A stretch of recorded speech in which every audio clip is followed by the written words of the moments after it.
Welcome back, everybody. Welcome back to the canyon. Welcome back to another State of the Canyon, which is what I call it in one half of my brain, and I call it the weekly update in the other half of my brain. We are, of course, almost finished with rig breakdowns. This might be the penultimate week. I am looking up at the rack up there. Nah, maybe not, because we started building the little guy during the past week. It came from the Workbench Volume 13, and he will probably be mobile before we get to the end of this. So there could be 2 weeks after this one, depends.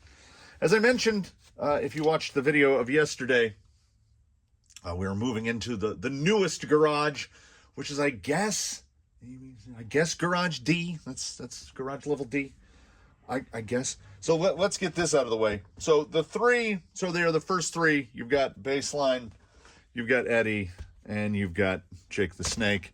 There is a common thread. There are other some small common threads running through. But we, as per usual, we start left and we move to the right. And we're going to dive right in. We're going to dive right in because this guy, I honestly have a lot to say about this guy. This is Baseline. He is an Element Enduro SE. And unlike many of the other vehicles in here where I can make a claim that it is something, but it's kind of that something, Baseline is an Element Enduro SE, a Sendero, most noted by the gray body, which is this guy, and the XF gearbox. It is my and of course the inclusion of Drive Tech Juniors. It is my conclusion. This is just my opinion. Don't come at me. This might be the best thing Element has put out in a number of years.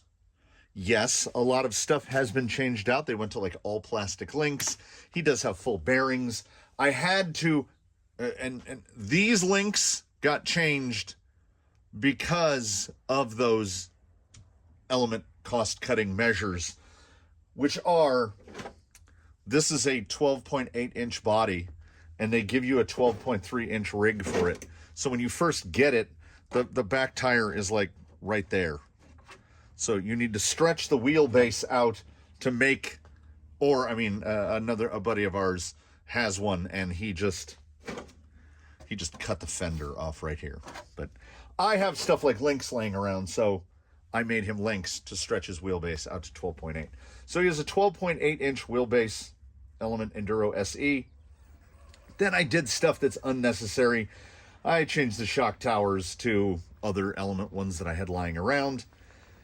He is running a Fusion SE because he's an SE with an SE. But, aside from links, and the shock towers don't really matter. It's just I wanted more holes, and then they're mounted in the exact hole that they would be mounted if they were on the other ones. But in another cost-cutting measure, they come with that shock tower that has the molded-in panhard mount. I don't like that. I do like that the rig comes that you can do it either way. If you get an SE, you can run it servo on axle, or you can run chassis mounted steering. You can, right out of the box, you literally just put a link on. But if you're coming servo on axle, I'm going to run servo on axle. And to me, the biggest seller here is certainly this XF gearbox. They corrected all of the issues that they created when they built the Stealth X. Most notable among that is where the Stealth X bolts to the bottom of the skid in traditional 10-2 3-gear gearbox configuration with 2 wide-spaced holes and 2 holes that are closer together. Where it bolts into the skid, for whatever reason, in the wisdom of Element, they use 2 M3x14s and 2 M3x12s. That's fine. If you're not paying attention, or you switch to a Bauhaus LCG skid and you reverse those screws, the 14mm screws will punch through the housing and go directly into the gears, the main gears that give you your overdrive underdrive. And you will ruin them because they are plastic. That is how the Stealth gearbox stays as quiet as it is. The final drive gears are plastic. So you have the opportunity to ruin it. So when they built the XF, that being motor forward, there are no screws. And the skid is very small. And perhaps more notably, and I want to make sure to mention this, is 1, 2, 3, 4, 5. You take those screws out, the entire top end of the gearbox lifts out, leaving behind the intermediate shaft, the main gear, which I've installed the underdrive gears from a regular Stealth X.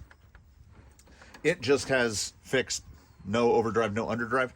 So you can just lift the whole top out. You don't even have to disconnect the drive shafts. It's really, really ingenious. And then the motor mounting plate, which I should have had one on hand. So the motor mounting plate has an intermediate gear on it. So it sits just like that. So you mount your motor and you set your gear mesh out here in your hands. Get your gear mesh just right. Bolt the thing in. Now, what's curious about it, and why I am now a great believer in the intermediate gear, and I think many more companies should embrace this approach, the smallest pinion you can effectively fit in here is an 18, which seems big. It's 48 pitch, by the way. So the smallest you can run is an 18, which seems really big, right? But this is a 2-to-1 reduction gear, so it's effectively like running a 9. And about the biggest you can run, I think you could probably fit like a 30, 31, 32 in there, which is effectively the same as running like a 16. Right now, fitted with a 1200 kV Fusion SE, baseline is running a 24-tooth pinion, which seems crazy until you remember 2-to-1. So he's actually running a 12. So we get this gear reduction. Like, I still think an 1800 is too hot for it, so he runs a 1200. He is running a Flash Hobby 50 kg direct power servo, and that's his day-to-day. Everything you see here is the day-to-day equipment. Everything is on, like, quick disconnects. He has a 1080 mounted to this little electronics tray. Whenever he needs to test a brush motor, we just drop a 1080 in there. He tests most, if not all, of the tires. When you buy an SE, they come on these element pin seekers with the memory foams, which I still think that out of the package are one of, if not the best RTR tire out there. Like, they work really well. Do they work as well as super modded out Canyon Trails? Well, no, but you know, his name is Baseline for a reason. He is there to establish he is the measuring stick to which all other crawlers that enter the canyon are measured. You have to do at least as well as this, because this thing is $299 RTR, unfortunately only available as an RTR. Why are they not giving us the opportunity to just purchase an XF? I can think of a number of rigs that I would just drop an XF in right now. Right now. The fact that it doesn't have dig does not even bother me. An XF with an outrunner on it, hold the phone. Also, I mean, we have that perfectly straight driveline, straight down the center. So torque twist is minimized. Baseline is great. And to continue that thought, $299 for the RTR, and it comes with an absolute garbage radio. It comes with a Reedy SE480X, which is horrible. It comes with the Reedy 16-turn 5-slot, but instead of a 550, it comes with a 540. So the SE sits on the border of false economy because all the electronics are certifiable garbage. You have to throw them away. Luckily, the only thing that was actually bought for him was this motor. And I bought that motor with the specific intention of it being the baseline motor beyond the alliteration of an SE and an SE. Because if you are a power system of any kind, whether that be an independent or a 2-in-1, whatever you are, you have to do at least as good as that. This was $66 on AliExpress, right? As far as an RTR upgrade goes, I've said it before, I'll say it again right now, nothing comes close to that. If you have an RTR rig, say you have one of these, and you change nothing else and you just drop that in, it is transformative. It is a fantastic power plant. And as I'm sure some B-roll has been running in the back, and can we play the game? Can you tell if I filmed, did I film B-roll before I filmed the bench portion? Yes. I'm surprised. I'm honestly surprised there isn't water dripping out of the holes in the tires. So he maintains his name Baseline because he is the Baseline. He is an Enduro SE because he has had very little done to him and nothing bought for him specifically, save for that motor. The tires are here, the wheels are here, everything's here. If it was your first rig, you're going to end up spending as much money as you would to buy something more expensive. But here's how they get you. It has the updated axles with the bigger pinion bearings. It's got that XF, and it's got these wonderful, absolutely, and I don't mind the fact that they're plastic bodied at all because, like, baby, these are smooth. These are real smooth. These are a shock that you would never run out and get another shock to replace those shocks. So what you're looking at is $299.99 for an Enduro SE. There's less than $70 into his wheel tire combos. Thank you, Double Buns. There's less than $70 in his motor. There's less than $70 in his radio. He comes in at around the cost of any other RTR crawler, but after you put all the stuff on it. Like, say, a TRX4 Sport, right? You're looking at around that $400 mark. This guy is probably around that $400 mark, and I love the Sport, but he's way better. This gearbox alone is worth spending the money. Please, Element, I'm yelling into the sky, sell us the XF as a kit. It would be a direct bolt-in to any other Element vehicle. Baseline, the Enduro SE, is proof that a rock crawler does not have to be a money pit. There is stuff on here, little stuff that I've done that need not be done, and it would still be great. There's a guy that brings one here and runs it here, and the sum total of things he has done to it is replace the electronics and replace the wheels and tires. That's it. You don't... Stock bumpers, stock fenders, stock rails, stock spacers, stock everything. It's really so good. He is so good, and he sets a very high bar for everything else that comes through here. And he's a perfect guy to lead off with because we follow him up with someone who is inarguably more expensive, more frustrating, and has absolutely yet to reach his full potential. And that individual, for those not familiar, is Eddie, who, if you looked at him right here and you're not familiar with the channel, you'd be like, and? Well, it says right on the hood, Phoenix VFD Twin. That is what Eddie is. Eddie is a Vanquish Phoenix straight axle because I wanted to try out the straight axle. So, purchased as the kit, sold off all the other bits. Fitted him with this body. I get a great many questions about this body. This is the Traxxas TRX4 Sport with camper body, which I didn't know existed until I was in the build for this guy. And I love that body. You can get it has the front grille with the light buckets, the snorkel, the mirrors, and you don't have to opt to buy this stuff, though he is fully lit. The body itself is one of those wonderful things of rock crawling where the body is like $35. And then it's $10 for the front grille, $10 for the back piece, $10 for the mirrors and snorkel. So you're still at that about like $75 for a crawler body, which still horrifies me. But in terms of a full-featured body, that's really quite cheap. On to the innards of Eddie himself. Flash Hobby 60. Is it a 60? Flash Hobby 50 kg. If a 50 is upside down, it looks like 60 to me. Regular Amazon wheels. J Concepts Scorpios with hair buns. Just regular single-stage hair buns. He's not even really running the double bun.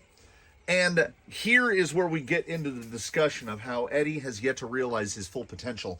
And it is the fault not of Eddie, but it is the fault of the voice, the faceless voice behind the camera. Because, and it occurred to me very recently, so recently that I haven't had time to address it, that Eddie's problem is that he is a Phoenix straight axle. And let me illuminate. When they take a Phoenix portal and they convert it into a straight axle, they give you different axles, obviously, because they don't have portals in them. And they are really well thought out. and they are not just a non-portal version of the other axle. They're a complete redesign of the axle. But they changed nothing else. So your gear reduction is effectively half of what it is in a portal, because portals reduce the gearing is a 2-to-1 for the whole system. So all of the Phoenix here, save for one, run a Hobbywing Fusion Pro 2300 kV. And the 2300 kV in this particular vehicle seems ludicrously fast. I geared down from the included stock 15-tooth pinion gear, but it needs to be as small as I can go. I'm almost positive I have a 9-tooth in the bin, and if a 9-tooth will fit, he will be fitted with a 9-tooth, because that's a big part of it. The initial tip-in on this guy, it feels like a completely different beast. It really does. He launches off the line too fast, just way too fast. And the single stage hair buns, while fantastic for utility and cheapness, they do nothing to help him in terms of performance. He is one of the flippiest vehicles here, despite not having a particularly high center of gravity. This body is not remarkably heavy. It's on par with any other body, Lexan body that has some plastic bits on it. It's definitely lighter than a Phoenix body itself. He's got the Phoenix stuff because he's a Phoenix. He just doesn't handle like a Phoenix, if that makes sense, because we have 3 portaled VFD we have here in the Canyon, we have 4 vehicles that are Phoenix, but I think at this point we have 0 vehicles that are Phoenix. Like, this is a Phoenix straight axle without the body, so we've already moved something around. Argentum is, of course, fitted now with a Zoku RC LCG, so he's a different thing. Blackjack, which we saw earlier, has a Killer Bodies Marauder on him, and he traded out his VFD for an Amazon Dig gearbox with a motor flip on it, so he's a different thing. And we will get to next week. Does he come up next week? 1, 2. Yes, next week we will see the other Phoenix with TRX4 axles, the Tranquish, so he's not quite a Phoenix. Everything here is like sort of a Phoenix. And the failings here came with he's not tuned enough. He needs more tuning. He needs more attention, because he went through the build and he didn't have the spark that the portals do. And I think a big part of that comes down to the gearing and comes down to the fact that the portals come with 90 millimeter shocks instead of 80s. And he actually rides, he acts like he's taller than a portal, which is kind of a problem. He's running a VS 410 Ultra front bumper for his rear bumper. Fits pretty perfectly on there. He doesn't really have a lot in the way of stuff that makes him not a Phoenix. It's just a generic Amazon bumper, which lost a shackle at some point. I don't know. It was supposed to mount a winch, but we mounted a light bar there. He's got rock lights. But, I mean, he is, I would argue, aside from the body, he's the most Phoenix here. Of course, JX 4409s for dig and overdrive duties. A absolute rat's nest of wiring. But he should, could, and will be more fun to drive coming up here in the future. His wheel tire choice is not final. They just happen to be what works the best. But I think the suspension needs addressing. Damping feels really quite good. It just, there's something missing, something that I need to address in non-portal terms, and I'm not 100% sure what it is. He's pretty short on the list of custom fabrication. Baseline has got next to nothing. He's got that little, the battery, I built the battery holder, and that might be it for him. I had to extend the rear bumper mount out to include the Traxxas body, and I made motor standoffs. This still tickles me to this day. I made motor standoffs out of some axial aluminum suspension links. They were the perfect size, and I just had to cut them down to length and re-drill and tap them. And there he is. It's Eddie, the straight axle Phoenix, who deserves more wheel time. he deserves more attention. He deserves more tuning. He has effectively none. And that it makes me mad at myself, and I try to justify it by saying, well, there's 20 plus, and you have 3 workbench projects going all at the same time. And this is all true. There's stuff on the whiteboard up here behind me that needs to be addressed. And I always neglect to add fix Eddie. You know, Eddie can be better. Eddie will be better. We're going to get to it. That's a promise I make to Eddie, because he is super fun to drive and he looks so good. I love the look of this body. We went for the whole rally, you know, back window cut out. You can see the fuel cell back there. The light is nestled so nicely in there in the grill. He looks super cool. And as far as like, oh man, if we were talking about just an all-purpose general bash about trail runner, does a little rock crawling, he might be the best outfitted thing here. He just is not, he's not a pure rock crawler, and that's not his fault. That's my fault. So Eddie is going to get his due, because we're moving into competitive season here. We're moving into competitive season here as the rain starts to move away. And we got to get this guy into fighting shape. Which brings us to the final guy of the week, who I hope you just saw a couple days ago. The guy that definitely reinforces the idea that the last 10% of tuning takes 90% of the time. And that's true. Jake is so close. Jake is his own thing. He's the non-ecto, the OG non-ecto. This is indeed, you can see a little bit of yellow peeping out right there. This was Yella's stock shell repainted. I need to talk a minute about the body. So Jake's patina is one of my favorites, because I was out driving somewhere and I saw a Jeep that was effectively painted this exact color. This is Krylon Max Jungle Green. And I saw that color and I immediately just thought, this was before he was built, before he was even a thought. I said, I need to paint something that color. And I bought the can of it, and I probably had the can of paint here for like a month. And then things started to happen, and my buddy ordered, and oh, also, before the body moves on. So look at all the depth of color, right? One can of paint. One color of paint is all there is on Jake. And Jake's body, having been on more than one rig, is there's a little bit of T-Rex tape in here holding the body together. Oh, and the dig servo. That's why he doesn't have a fuel cell. He's got that little crate because the arm of the dig servo actually goes into his body. There's some little side note there. Let's get on to what composes Jake.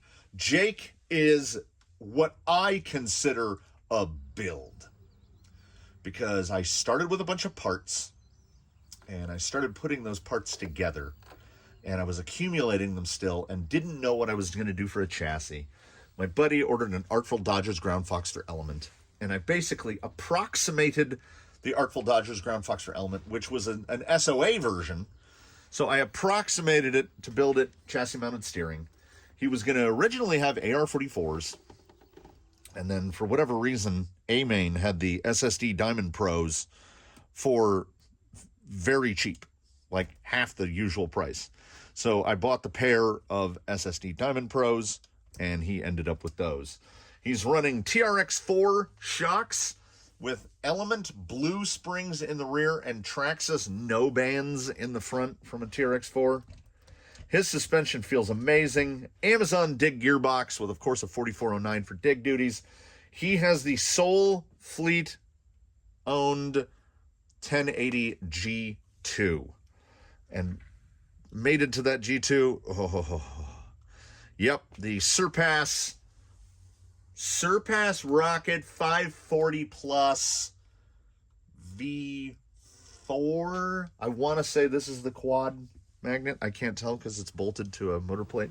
All I know is that it's the 5-slot motor that made me stop hating 5-slot motors, because it doesn't behave like a 5-slot motor.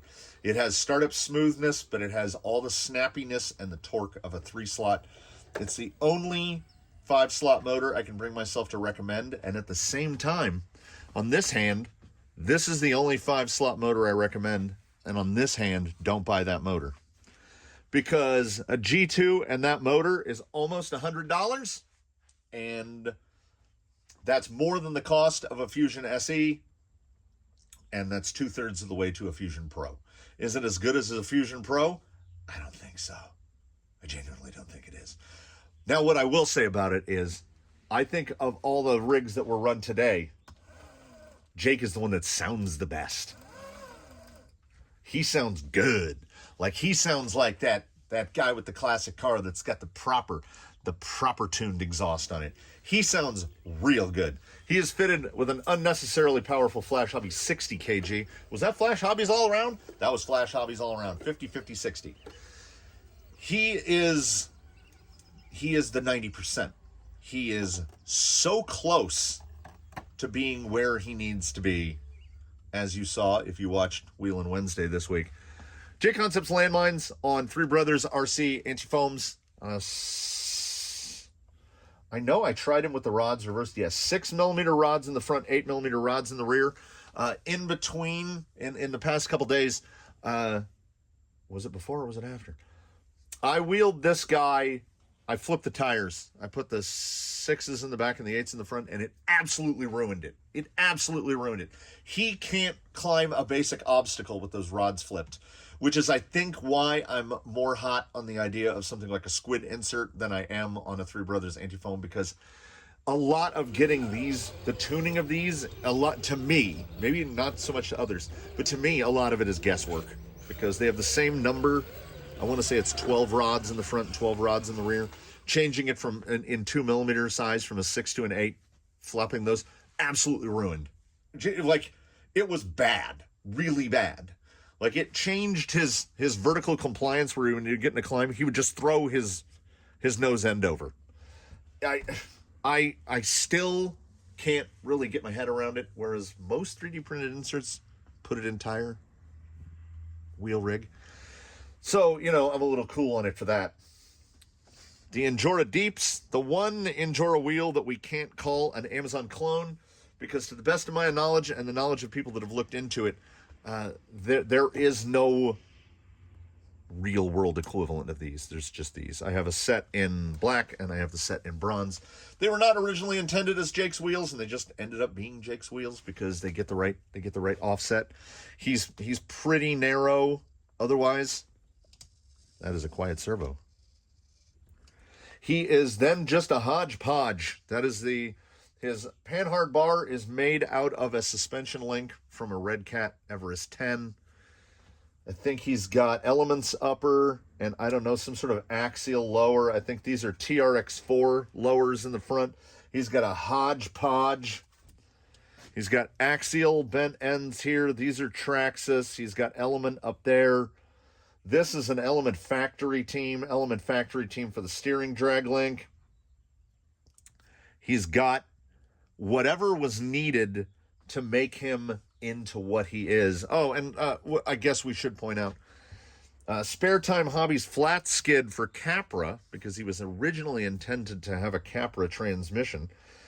And then Vader 3-gear adapter to run the Amazon Dig Box.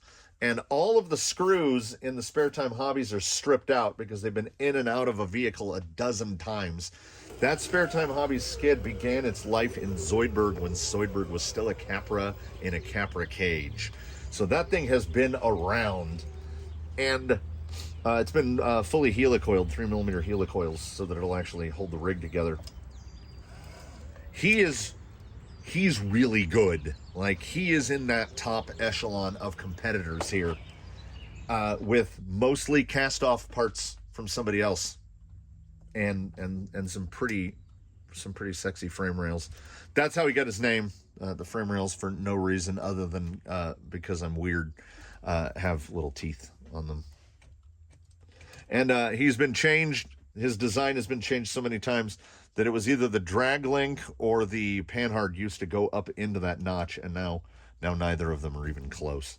So Jake is one to watch out for, because he is a proper belly dragger LCG with like the math. The math was done, and he's really good. And he would already have a micro servo for dig, but his wiring is done up. He has some of the cleanest wiring in the fleet, so I can't bring myself to cut the 30 zip ties to get all that stuff out of there.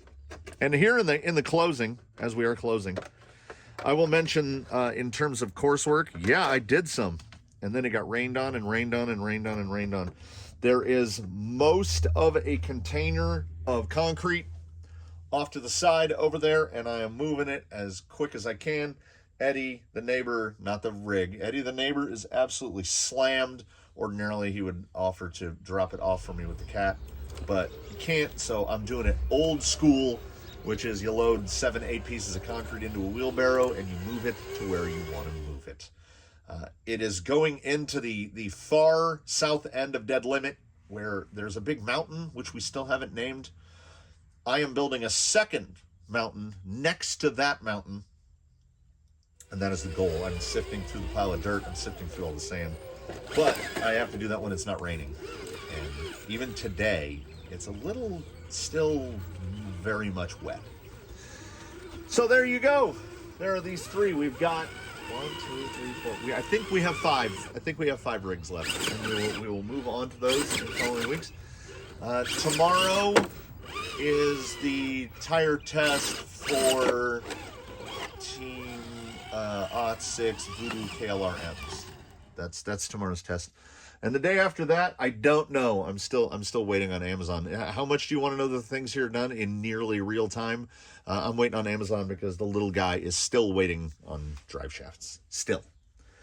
I had ordered, oh yeah, we'll throw that in right here. I had ordered drive shafts. I measured them out. I micrometered them. I got it ready. I was good to go. I ordered, they are 70 millimeters hole to hole. So I ordered 65 to 80s. Even fully extended, they didn't fit. They were too short. They just fell apart. So actually, eye to eye on the 65 to 80s was like 60.5 millimeters. So they were about 10 millimeters shorter than stated. Oh, his yeah, he is dripping out. Ah.